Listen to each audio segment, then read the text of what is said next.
My name is Margot Hayes and I'm 66 years old. What I'm about to tell you changed my life forever. The funeral for my husband Ernest was the quietest day of my existence. There, beside his grave, I received a message from an unknown number that sent a chill through me. I'm alive. That's not me in the casket. I replied, my hands trembling. Who are you? The response took my breath away. I can't say. They are watching. Don't trust our sons. That moment tore my soul in two. My world crumbled when I saw Charles and Henry, my own sons, standing by the casket with strangely calm expressions. Something was wrong. Their tears seemed forced, their hugs as cold as ice. For 42 years, Ernest had been my partner, my refuge, my reason for living. I met him when I was 24 in the small town of Spring Creek.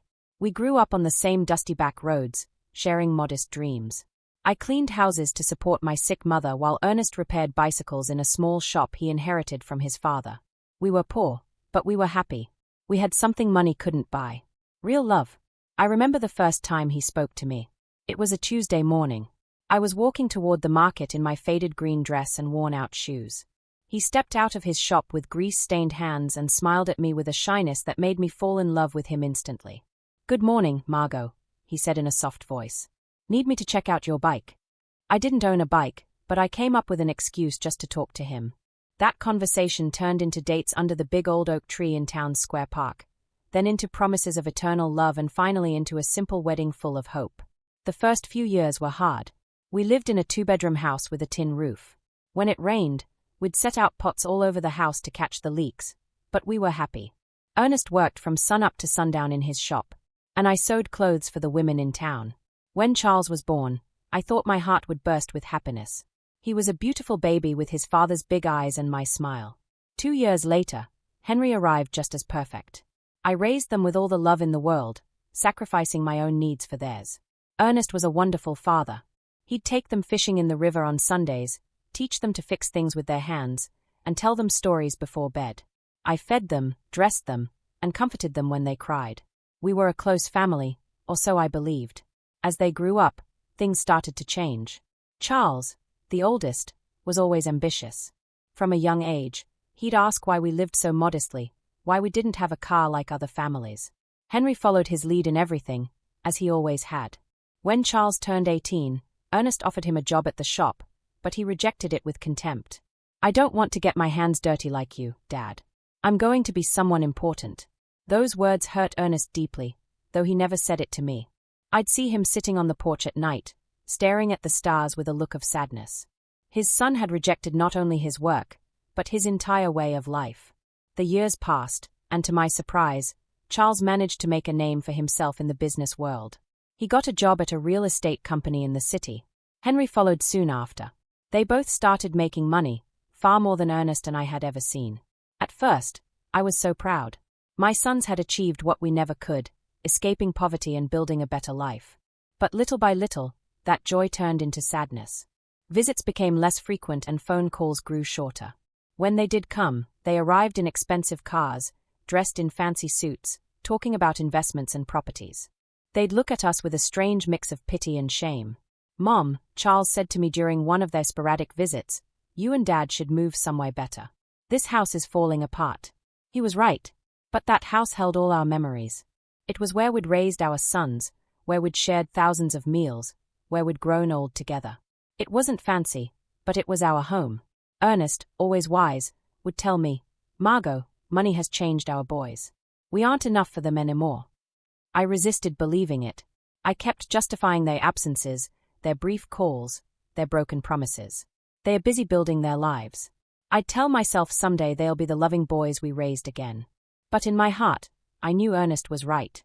We had lost our sons long before I lost my husband. I just didn't know to what extent we had become strangers to them. The most drastic change came when Charles married Jasmine Albright, a woman from the city who never hid her disdain for our simple lifestyle. The first time he brought her home, she arrived in high heels that sank into the dirt of our porch and an elegant red dress that looked more expensive than everything I had ever owned. Nice to meet you, she said with a forced smile, barely extending the tips of her fingers to greet me. Her eyes scanned our humble home with an expression I couldn't decipher, but that made me feel small. During dinner, Jasmine barely touched the food I had prepared with so much love. She moved the meatloaf around on her plate and cut tiny pieces of chicken, but she ate almost nothing. Charles seemed nervous, constantly apologizing for things he had never been ashamed of before.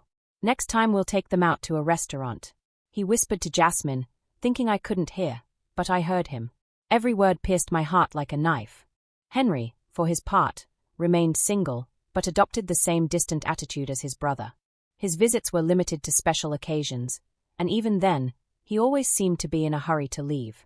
He was constantly on his phone, closing deals, even during our conversations. "Mom, I have to go," he'd always say before it was time.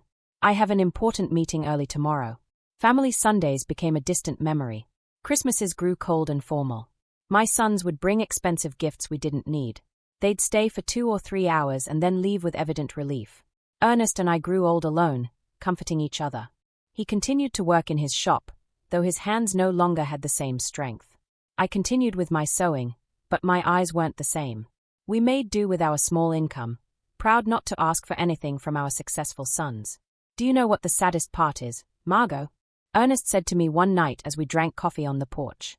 "It's not that they have money, it's that the money has made them believe we aren't important anymore." He was right as always. My sons hadn't just changed financially. They had changed in their hearts. We were no longer their beloved parents. We were an uncomfortable reminder of a past they wanted to forget. Things got worse when Charles bought a $200,000 house in an exclusive neighborhood in the city. Henry did the same soon after, investing in a luxury condo that cost $150,000. Suddenly, our sons were owners of fortunes we couldn't even imagine. "You should sell this house and move into a retirement community," Jasmine suggested during one of her rare visits. "There are some very nice places for people your age.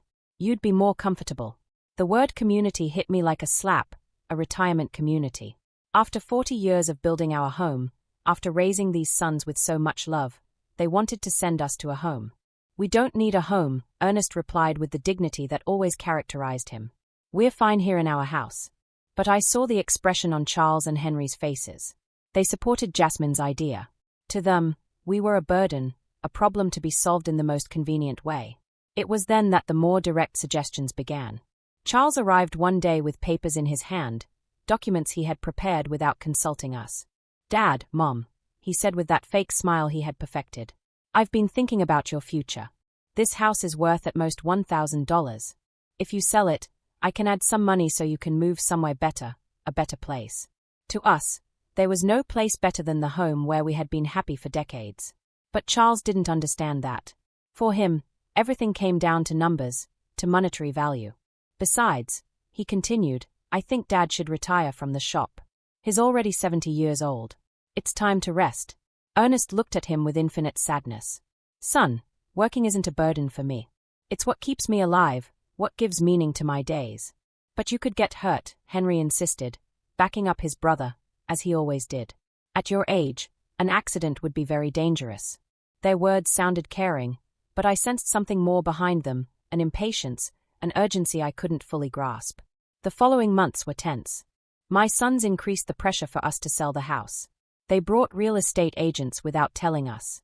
They had it appraised without our permission. They even began to talk about what would be best for everyone. "Look," Charles said to us during one particularly uncomfortable dinner. "Jasmine and I have decided to have kids soon. We'll need help with the expenses. If you sell the house and move to a smaller place, that money could be an early inheritance." An early inheritance? He was asking for our inheritance while we were still alive. The audacity of the request left me speechless. Ernest remained calm, but I saw his jaw tense. "Son, when your mother and I die, everything we have will be yours. But while we're alive, our decisions are our own." "Don't be stubborn," Henry cut in with a harshness I had never seen from him before. "You're old now. You can't keep living in the past." That night, after they left, Ernest and I stayed up talking until dawn. For the first time in our marriage, we discussed the possibility that our sons were not the people we thought we had raised. "Something's wrong, Margot," my husband said to me with a look of worry I had never seen in his eyes. "This isn't just ambition or impatience. There's something darker behind all this pressure." I had no idea how profoundly correct his words were. I couldn't imagine that my own sons were planning something that would change our lives forever. I didn't know that the tragedy that was coming wouldn't be an accident of fate, but a conspiracy carefully orchestrated by the two people I trusted most in the world. The last normal conversation I had with Charles was 3 weeks before Ernest's death. He came alone without Jasmine and looked more serious than usual. "Mom," he said, sitting at the kitchen table where he had eaten breakfast so many times as a boy. "I want you to know that no matter what happens, Henry and I will always take care of you." His words soothed me at the time, but now remembering them beside Ernest's grave, they send a shiver down my spine. Why did he say no matter what happens? What did he know that I didn't? The accident that changed everything happened on a Tuesday morning. Ernest had left early for the shop, as he had done every day for more than 40 years. I was in the kitchen preparing his favorite lunch, meatloaf, and mashed potatoes when the phone rang with an urgency that sent a chill through me. "Mrs. Hayes," a voice I didn't know asked. "I'm calling from Memorial Hospital. Your husband has been in a serious accident. You need to come immediately." The words blurred in my mind like ink and water. The world stopped. My legs turned to jelly, and I had to grab the door frame to keep from falling. "What happened? Is he okay? Is he alive? Is he in the ICU? Please come as soon as possible." The trip to the hospital was a hazy nightmare. My neighbor, Doris, had to drive me because I was shaking so much I couldn't even hold the keys. The whole way there, my mind refused to process what was happening. Ernest was careful, meticulous in his work. How could this have happened? When we got to the hospital, Charles and Henry were already there. That surprised me because no one had notified them yet. At least not me. But in my desperation, I didn't pay attention to that detail. "Mom," Charles said, hugging me with a force that seemed genuine. "Dad is in bad shape. The doctors say one of the machines at the shop exploded. He has severe burns and a traumatic brain injury." Henry's eyes were red, but something in his expression felt off. He seemed more nervous than sad, like someone waiting for important news rather than someone suffering for his father. "Can we see him?" I asked, desperate. "Only immediate family, one at a time, and for 5 minutes max," the nurse explained. When I entered that ICU room, my heart sank. Ernest was hooked up to a dozen machines with bandages covering most of his face and arms. I barely recognized him. His breathing was labored, artificial, kept going by machines that beeped constantly. I walked up to his bed and took his hand, the only part of his body that seemed intact. "Ernest, my love, I'm here. Everything is going to be all right. You're going to recover just like you always do." For a moment, I felt a slight squeeze in my hand. His eyes moved behind his closed lids. He was fighting. My warrior was fighting to get back to me. The next 3 days were the longest of my life. I practically lived at the hospital, sleeping in the uncomfortable chairs in the waiting room. Charles and Henry took turns accompanying me, but they always seemed more interested in talking to the doctors than in comforting their father. I overheard fragmented conversations that I couldn't fully understand at the time. Henry asked about medical insurance, about the cost of treatment. Charles was on the phone talking about life insurance policies and beneficiaries. "Mom," Charles said to me on the second day, "we reviewed Dad's insurance. He has a life insurance policy for $50,000. There's also a workers' comp policy that could cover up to $75,000 more." Why was he talking to me about money when Ernest was still fighting for his life? Why was he worried about insurance instead of his father's recovery? "I don't care about the money," I responded harshly. "I just want your dad to get better." "Of course, Mom," he said, but I saw something in his eyes that I didn't like. A coldness, a calculator working while his father lay dying. On the third day, the doctors gave us the most devastating news of my life. Dr. Patterson, an older man with a compassionate expression, gathered us in a small office. "Mrs. Hayes," he began softly, "your husband's condition is critical. The burns have become infected and the head trauma is more severe than we initially thought. We have to be realistic about his chances." "What does that mean?" I asked, though my heart already knew the answer. "It means we need to prepare for the worst. Your husband is in an induced coma. We could keep him alive indefinitely, but his quality of life, well, it's highly unlikely he will ever regain consciousness." My world fell apart around me. 42 years of marriage, an entire life built together. And now they were telling me it was all fading away like smoke. "We want to try everything," I said through sobs. "No matter the cost, no matter how long it takes." But Charles exchanged a look with Henry that deeply unsettled me. "Mom," Charles said in a voice that tried to sound understanding, "we have to be practical. Dad wouldn't want to live like this. He always said he never wanted to be a burden on anyone." "A burden?" I exploded with a fury I didn't know I had. "He's your father. He's not a burden. He's the man who raised you, who worked his whole life to give you the best he could. We know, Mom, Henry chimed in. But we also have to think about you. The medical bills are going to be enormous. They could wipe out all your savings. Again, money, always money. My husband was dying and they were calculating costs. That night, alone in the hospital room, I took Ernest's hand and spoke to him as if he could hear me. My love, I don't know what to do. The doctors say there's no hope, but I can't let you go. I can't imagine my life without you. It was then that something happened that still gives me goosebumps.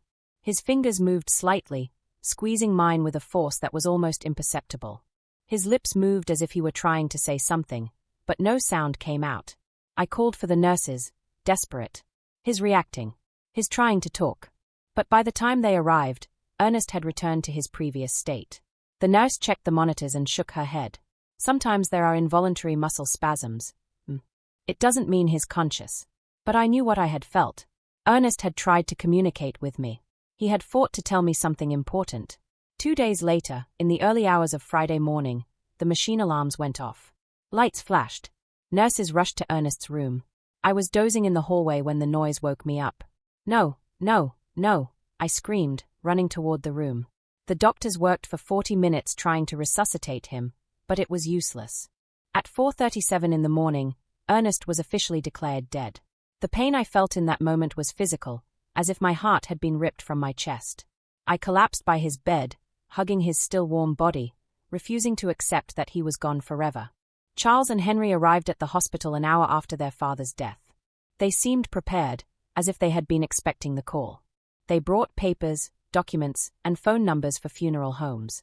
We already talked to the Spring Creek Funeral Home, Charles said to me while I was still crying inconsolably. They can pick up the body this morning. We also contacted the insurance, Henry added. The claim process is already underway. How could they be so efficient, so organized, so cold just an hour after losing their father? Something was wrong. But my grief was so intense that I couldn't think clearly. The funeral was scheduled for the following Monday. Charles took care of all the arrangements without really consulting me. He chose the simplest casket, the shortest service, as if he wanted to get it all over with as quickly as possible. It's what Dad would have wanted, he said when I complained about not being included in the decisions. Something simple without a fuss. But Ernest deserved better than this indecent rush to bury him and forget. The day of the funeral arrived, cloudy and cold, as if the sky itself were crying for Ernest. I wore my only black dress, the same one I had worn for my mother's funeral years ago. My hands were shaking so much that Doris had to help me button the small buttons on the back.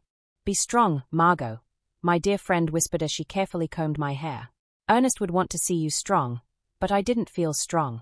I felt empty, like a shell without a soul. 42 years of marriage can't be buried so easily. Every object in the house reminded me of him.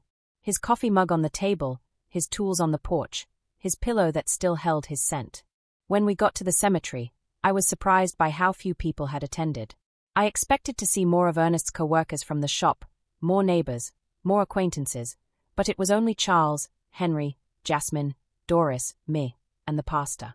For a man who had lived 70 years in the same town who had helped so many people, the funeral seemed strangely empty. "Where are the guys from the shop?" I asked Charles. "We didn't want to bother anyone," he replied quickly. Dad was a private person. He would have preferred something intimate. But that wasn't true. Ernest loved his community. He cared about his neighbors. He would have wanted them to come say goodbye. Why had Charles decided to make everything so secretive, so rushed? During the service, I watched my sons with a strange emotional detachment. Charles had a solemn expression appropriate for the occasion, but his eyes constantly darted toward his watch. Henry seemed restless, as if he had more important things to do. Jasmine discreetly checked her phone behind her black veil. This was how they were saying goodbye to their father, with impatience and distractions. The pastor spoke about eternal life, about well-deserved rest, about reuniting with God. His words felt hollow in my shattered heart. I didn't want Ernest to rest in peace. I wanted him to come home with me, for us to keep growing old together, for us to keep drinking coffee on the porch every evening. When it was time to throw dirt on the casket, my legs refused to hold me up. Doris had to support me as I sobbed uncontrollably. The sound of the dirt hitting the wood was final, conclusive, hopeless. It was at that exact moment, standing by my husband's grave, that my phone vibrated. A text message from an unknown number. I'm alive. That's not me in the casket. My heart stopped. The letters danced in front of my eyes as if I were hallucinating. I was losing my mind from the grief. With trembling hands, I replied, "Who are you?" The answer came immediately. "I can't say. They are watching. Don't trust our sons." The phone fell from my hands as if it were burning. Doris bent down to pick it up, but I stopped her abruptly. I couldn't let anyone else see those messages. Not until I understood what was happening. "Are you okay, Mom?" Charles asked, approaching with a worried expression. I stared at him, trying to find some clue on his face. His eyes seemed sincere, but now every gesture, every word, every expression felt suspicious. "I'm fine," I lied, putting the phone in my purse. "I just need to go home." On the way back, I couldn't get those messages out of my head. Was it possible that someone was playing a cruel joke at the worst moment of my life? Or was there really a possibility that Ernest was alive? But if he was alive, who had we buried? And if he wasn't alive, who knew enough details about our lives to write something so specific about our sons? That night, alone in my house, which now felt like a tomb, I reviewed every detail of the last few days. Ernest's accident had been strange from the beginning. According to Charles, a machine had exploded in the shop, but Ernest knew every screw and wire in that place. He was meticulous about maintenance, obsessive about safety. Plus, how had my sons gotten to the hospital so quickly if no one had notified them? The hospital had called me first. I was the emergency contact. How did they know about the accident before I did? And then there was the money. From day one, Charles and Henry had talked about insurance policies and beneficiaries as if they had been waiting for this moment, preparing for it. I decided to check Ernest's papers. In his old wooden desk, he kept all his important documents in a metal box. Insurance policies, the deed to the house, shop documents, everything was there. I found the $50,000 life insurance policy that Charles had mentioned. But there was something I didn't remember. The policy had been updated just 6 months earlier, increasing the coverage from $5,000 to $50,000. Why had Ernest increased his life insurance? He had never mentioned that change to me, and more importantly, who had suggested he do it? I kept looking and found something even more disturbing. A workers' comp policy that I didn't know about, purchased just 2 months before his death. $5,000 in case of accidental death on the job. $15,000 in total. A fortune for a family like ours, but also a fortune tempting enough for someone without scruples. My phone vibrated again. Another message from the same unknown number. Check the bank account. See who's been moving money. This time, I didn't hesitate. This person, whoever they were, knew too much to be a prankster. They knew about the insurance. They knew about my sons. They knew details that only someone very close to us could know. The next day, I went to the bank where Ernest and I had kept our account for 30 years. Mrs. Thompson, the manager who had known us forever, greeted me with sincere condolences. "Margot, I'm so sorry about Ernest. He was a good man." "Thank you, Mrs. Thompson. I came to check our accounts. I need to understand our financial situation." She showed me the bank statements from the last 6 months. What I saw froze me. Over the past 3 months, large withdrawals had been made from our savings account. $1,000 in January, $3,000 in February, $4,000 in March. Money that I didn't know had been moved. Who authorized these withdrawals? I asked, my voice trembling. "Your husband came in person," Mrs. Thompson explained. "He said he needed the money for repairs at the shop, but I kept the household accounts. I knew exactly how much money we had and what we spent. Ernest had never mentioned expensive repairs at the shop, and we definitely had never talked about withdrawing thousands of dollars from our savings. Do you have the signatures for those withdrawals?" I asked. She showed me the receipts. Indeed, it looked like Ernest's signature, but something about the handwriting seemed off. It was too shaky, too uncertain for his usually firm, clear script. "Mrs. Thompson," I asked with my heart pounding, "did he come alone to make these withdrawals, or was someone with him?" She thought for a moment. "Now that you mention it, I think he came in with one of your sons once or twice. Charles, I think he said he was helping his dad with the paperwork because Ernest had trouble reading documents without his glasses. Charles, my son had been involved in money withdrawals I didn't know about, using his father's tired eyes as an excuse, but Ernest saw perfectly well with his glasses, which he never took off during the day. That afternoon, as I looked over the bank receipts again and again, I received another message. The insurance was their idea. They convinced Ernest he needed more protection for you. It was a trap. I could no longer deny the evidence piling up in front of me. The mysteriously increased insurance policies, the unauthorized money withdrawals, Charles's presence in transactions I knew nothing about. His suspicious efficiency in organizing the funeral, his coldness during his father's agony. But the question that terrified me was whether they had really planned Ernest's death, how they had done it, and who was sending me these messages. How did this person know so much about what had happened? The following days became a nightmare of doubt and suspicion. Every one of Charles's smiles, every one of Henry's hugs, every word of condolence felt like a mask hiding something sinister. But I needed more proof before I could accept a truth as horrible as the one taking shape in my mind. My phone kept receiving messages from the mysterious number. Go to Ernest's shop. Look in his desk. There are things you didn't see. I decided to go to the shop for the first time since the accident. Charles had said a machine had exploded.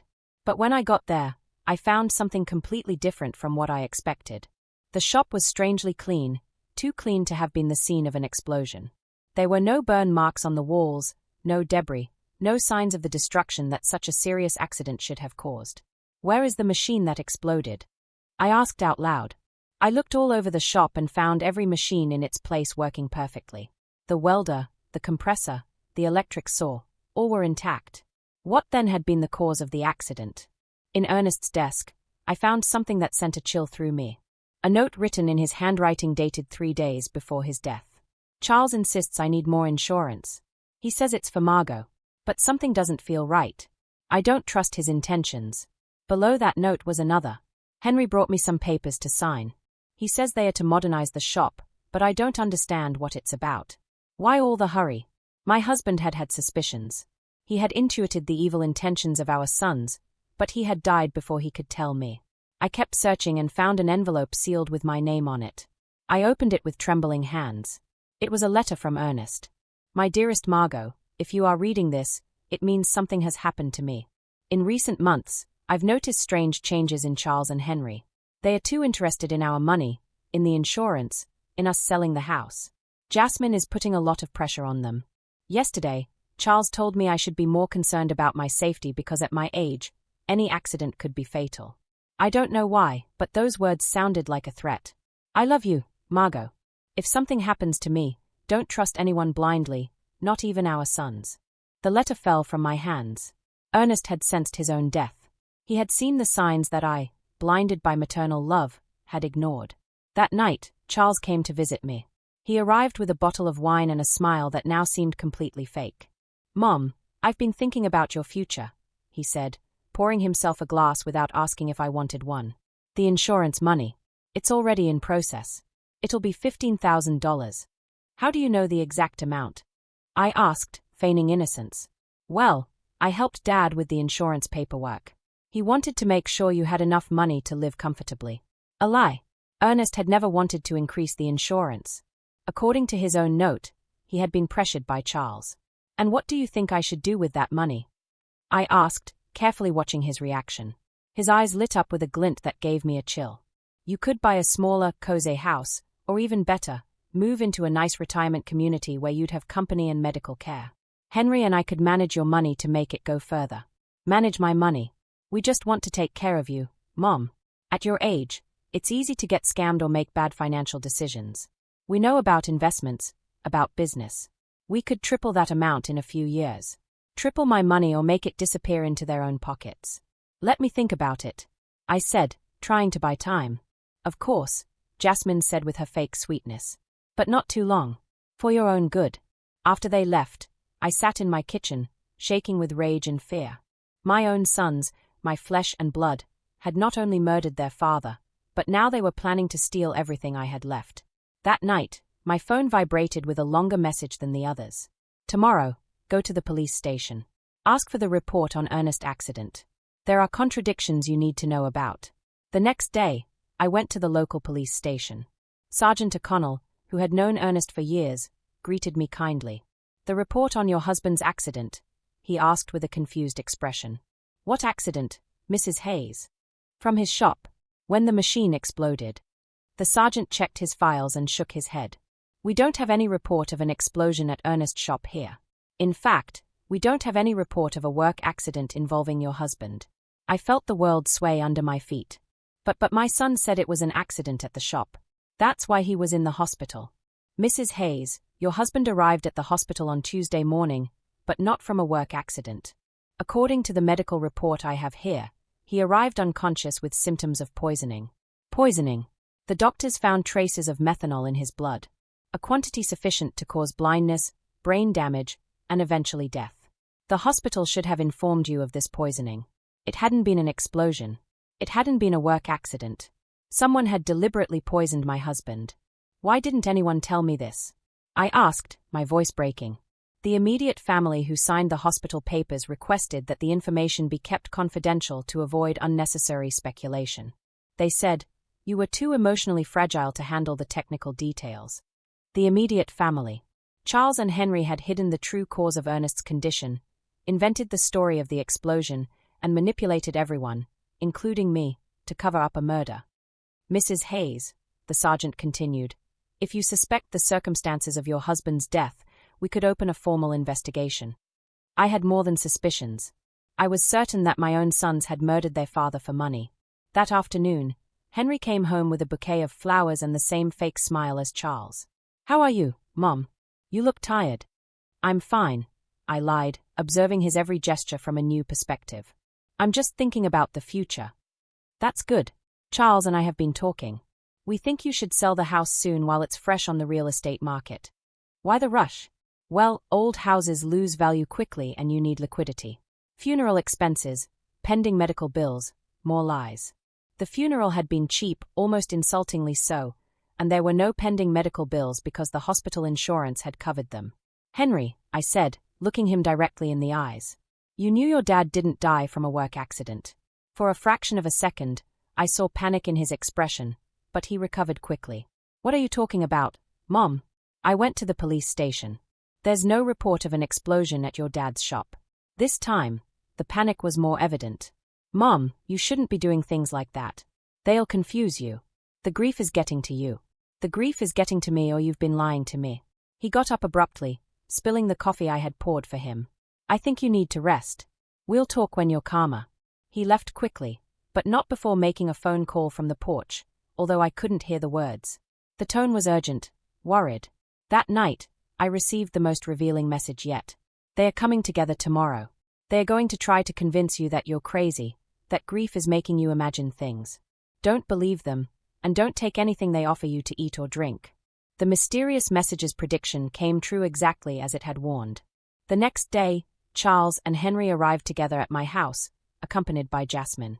They had expressions of exaggerated concern and a bag of pastries from the downtown bakery. "Mom, we're so worried about you," Charles began in a sugary voice. "The neighbors have told us you've been acting strange. Doris says you've been talking to yourself, that you aren't eating well." Doris had never said that. It was just another lie in their growing collection. "Jasmine brought your favorite pastries," Henry added, pointing to the bag. "And we made special coffee from that brand you like so much." I remembered the message's words. "Don't take anything they offer you to eat or drink." It was possible that they were planning to poison me, too, just as they had Ernest. "Thank you, but I already had breakfast," I said, keeping my distance. "But Mom," Jasmine insisted with a smile that didn't reach her eyes, "you need to eat properly. You've lost a lot of weight since Dad Ernest died." "I'm fine," I repeated firmly. Charles exchanged a significant look with Henry.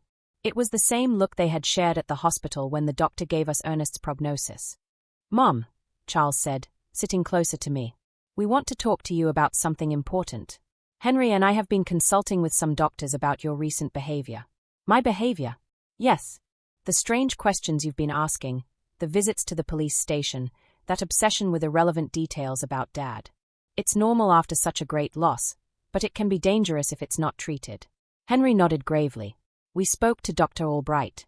He says it's common for older people to develop paranoia after losing a partner, especially women your age." "Paranoia?" They were accusing me of being crazy for uncovering their lies. "I am not paranoid," I said with all the firmness I could muster. "I'm just asking questions I should have asked from the beginning." "What questions?" Charles challenged me. "Like why there's no police report for your father's supposed accident. Like why the shop is perfectly clean if there was an explosion. Like why you withdrew $5,000 from our account without telling me anything. The silence that followed was deafening. The three of them exchanged looks of thinly disguised panic. Mom, Henry finally said, those things have simple explanations. Dad withdrew that money for repairs he wanted to do in secret as a surprise for you. What surprise? He wanted to remodel the house. Charles lied. He had hired some workers to fix the roof and paint the walls. He wanted it to be a surprise for your birthday. If that were true, where were the workers? Where were the materials? Why did no one in town know about this supposed remodeling? And about the police report, Charles continued.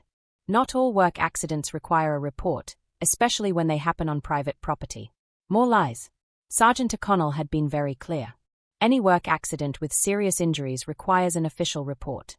Mom, Jasmine intervened with a sweet but condescending voice. We just want to take care of you.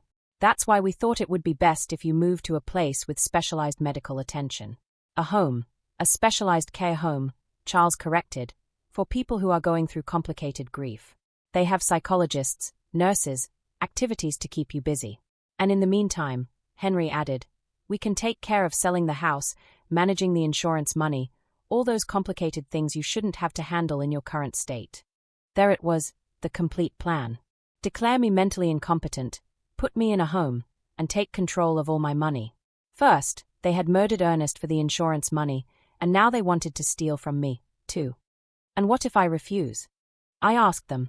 Why would you refuse? Charles asked with a smile that sent a chill through me. We just want what's best for you. Because this is my house. This is where I built my life with Ernest. This is where I raised you. Mom, Henry said with an exaggerated sigh. You can't live in the past forever. Dad is gone. You have to accept it and move on. I have accepted it, but that doesn't mean I'm going to give away my life and my money. The mask of concern began to crack on my sons' faces. Charles got up abruptly. All right.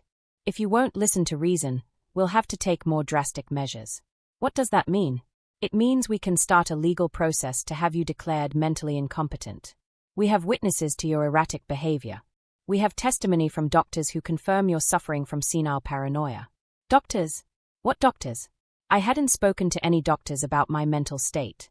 Dr. Albright already signed a preliminary report, Henry added. He says that based on our descriptions of your behavior, it's likely you need specialized care. A doctor who had never examined me had signed a report about my mental state based only on what my sons had told him. How much had it cost them to buy that false evaluation? So, you can cooperate voluntarily, Charles continued. Or we can do it legally, but either way, you're going to get the help you need. It was a direct threat. If I didn't hand over my money voluntarily, they would use the legal system to steal it from me. I need time to think about it, I told them, trying to buy time. Of course, Jasmine said with her false sweetness, but not too much time for your own good. After they left, I sat in my kitchen, trembling with rage and fear. My own sons, the blood of my blood, had not only murdered their father, but now they were planning to steal everything I had left. That night, my phone vibrated with a message longer than the others. Margot, this is Stephen Callahan, a private investigator. Ernest hired me 3 weeks before he died because he was suspicious of Charles and Henry. They poisoned him with methanol mixed in his breakfast coffee. I have audio evidence of their conversations, planning everything. Tomorrow at 3 o'clock in the afternoon, go to the corner cafe. Sit at the back table. I'll be there. At last, I would know who had been sending me those messages, and more importantly, I would have the proof I needed to get justice for my husband's death.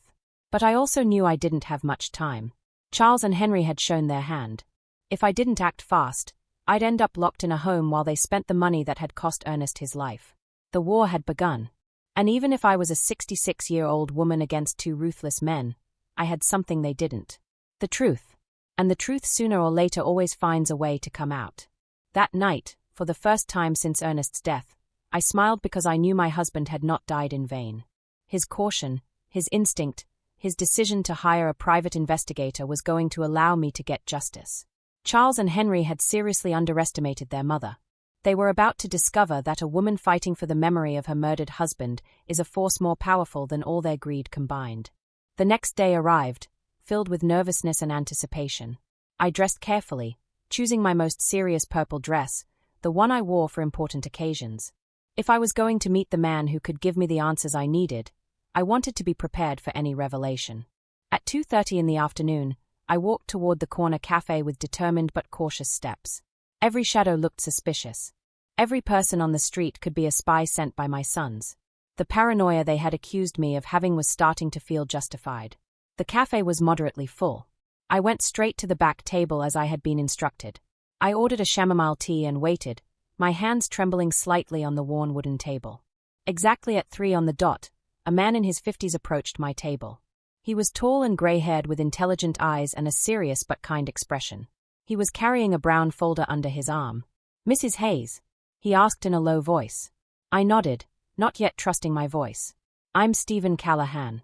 I'm so sorry for your loss." Ernest was a good man. He sat down across from me and placed the folder on the table. "Before I show you what I have, I need you to know that what you're about to hear and see is going to be very painful. Are you ready?" "I've been getting ready since I received your first message," I replied with a firmness I didn't know I had.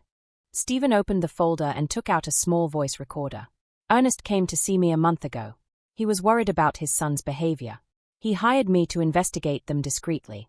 He pressed the play button.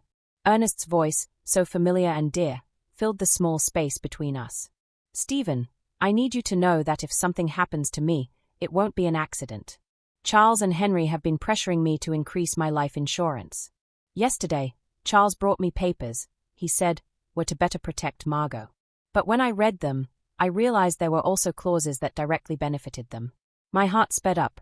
Hearing Ernest's voice was like having him back for a few minutes, but his words confirmed my worst suspicions. The recording continued. "Henry has been asking strange questions about my daily routine, what I eat for breakfast, what time I leave the house, if Margot comes to the shop with me. He says it's out of concern, but something about the way he asks worries." The recording stopped abruptly. Stephen looked at me with sorrow in his eyes. "There's more, but I think you need a moment." I shook my head. "No, play it all. I need to hear everything." He nodded and pressed play again. This time it was Charles's voice, cold and calculating. "We'll put it in his coffee tomorrow morning. He drinks it black, 2 sugars, every day at 7:15. By 8 o'clock he'll be dizzy. By noon, blind. By night, in a coma. The doctors will call it a stroke. Mom will be too broken to ask questions." And Henry responded, "And the insurance?" $125,000 total. Enough to pay off my gambling debts and your loans. We'll split it 60-40. I cover the doctor. You handle the funeral. Quick and cheap. My hands covered my mouth. Tears streamed down my face, but I didn't make a sound. Stephen paused the recording. "There's one more. From 2 days ago." He played it. "Charles again, Mom's asking too many questions. If she goes to the police. Henry, we do her the same way. Make it look like suicide. Depressed widow. No one will doubt it. The insurance names us as beneficiaries for everything. House, savings, all of it. I couldn't breathe. My own sons. Planning my murder like it was a business deal." Stephen closed the folder. "I have photos too. Charles buying methanol at a hardware store 30 miles away. Paid cash. Fake name. But I followed him. And their bank records. They are drowning in debt. This was their way out. Why didn't you go to the police?" I asked, my voice barely a whisper. Ernest wanted proof first. He was afraid they'd destroy evidence. He installed tiny microphones in the house. In the kitchen phone. In the shop. "That's how I got these." "And the body?" I asked. "We'll need to exhume it. Test for methanol. But with these recordings, it's enough for warrants." I stood up. My legs were steady now. Not from fear. From purpose. "Let's go to the police. Now." Stephen paid for my tea. We walked out together. The sun was setting over Spring Creek, painting the dusty roads gold. For the first time in weeks, I felt it might be a new beginning. Sergeant O'Connell met us at the station after hours. He listened to every recording, watched every photo, read every bank statement. By midnight, arrest warrants were signed. Charles and Henry were taken from their homes at dawn. Charles screamed innocence. Henry tried to run. They caught him in his backyard, barefoot, crying like the little boy he used to be. The exhumation confirmed everything. Methanol. Lethal dose. The death certificate was changed. The doctor who lied was arrested. The trial was swift. The recordings played in court. The town gasped. My sons were sentenced to life. No parole for 30 years. I donated every penny of the insurance money to a foundation for victims of family violence. I turned Ernest's shop into a garden. Roses. Sunflowers. Every Sunday I take flowers to his grave. I talk to him. I tell him about the families we've helped. About the women who found courage because of our story. Charles wrote to me from prison. A long letter. Apologies. Regrets. He said the money blinded him. That he hated himself. I didn't reply. Henry broke completely after Charles killed himself in his cell. He's in the prison hospital now. Talking to ghosts. Jasmine vanished. Changed her name. Good riddance. 5 years have passed. I'm 71 now. My hair is snow white. But my eyes, Doris says, shine brighter than ever. The house is painted yellow. Ernest's favorite color. Stephen comes every Wednesday. We drink coffee on the porch. He tells me about his cases. I tell him about the garden. Sometimes I take out old photos. Charles and Henry as babies. Laughing in the yard. I cry for those children. But not for the men they became. Blood doesn't make family. Love does. Loyalty does. Ernest was my family. Doris is. Stephen is. The women at the foundation are. Last week a young woman came to me. Her name was Eleanor. Her brother had poisoned their mother for the inheritance. She was terrified. I held her hand. I played her the recordings. I showed her the garden. 3 months later, her brother was convicted. She hugged me and said, "You saved my life." That's when I knew. Ernest's death wasn't the end. It was the beginning. Of justice. Of hope. Of a legacy bigger than greed. Tonight I sit on the porch. The tin roof sings in the wind. I swear I feel Ernest beside me. Proud. At peace. I kept my promise, my love. I found the truth. I turned our pain into light. Your death was not in vain. Did you like my story? And which city are you listening from? Let's meet in the comments. If you like the story, you can support me by sending a super thanks so I can keep bringing more stories like this. Thank you so much for your sweet support. I'm looking forward to your comments on the story. On the screen, you can see 2 new life stories that I highly recommend. There's so much more on my channel. Don't forget to subscribe. See you in the next life story.